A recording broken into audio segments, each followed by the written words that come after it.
আল্লাহ আল্লাহ গো। এইটা কি হয়ে গেল সাহেব নামের গোলাম নাটকের 10 নম্বর পর্বে? সত্যি সত্যি কি তাহলে সাহেবের স্ত্রী জিন্নাত মারা যাবে বাচ্চা জন্ম দিতে যেয়ে?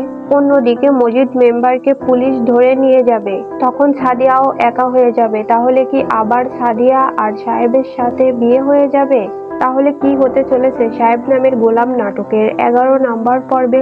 তো আপনারা যারা এখনো 10 নম্বর পর্বটা দেখেননি তারা এক্ষুনি গিয়ে দেখে আসে ঈগল ইসলামিক নাটক ইউটিউব চ্যানেলে।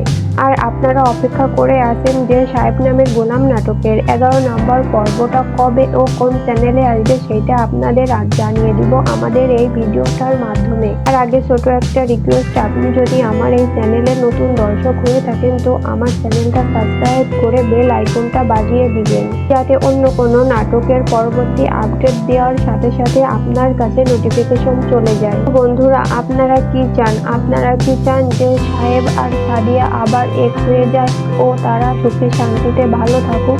সেটা আমাদের কমেন্টের মাধ্যমে জানিয়ে দিবেন। তো আপনাদের এখন জানিয়ে দিব সাহেব নামের গোলাম নাটকের 11 নম্বর পর্বটা কবে আসবে। 11 নম্বর পর্বটা আগামী মঙ্গলবার দুপুর 3টার সময় প্রকাশিত হবে ঈগল ইসলামিক নাটক ইউটিউব চ্যানেলে। তো বন্ধুরা, আপনাদের সাথে আবার দেখা হবে অন্য কোনো নাটকের আপডেট ভিডিও নিয়ে। আর আপনারা কে কোন জায়গা থেকে আমার ভিডিওটা দেখতেছেন সেটা কমেন্টের মাধ্যমে জানিয়ে দিবেন। সেই পর্যন্ত আপনারা ভালো থাকবেন, সুস্থ থাকবেন। আল্লাহ হাফেজ।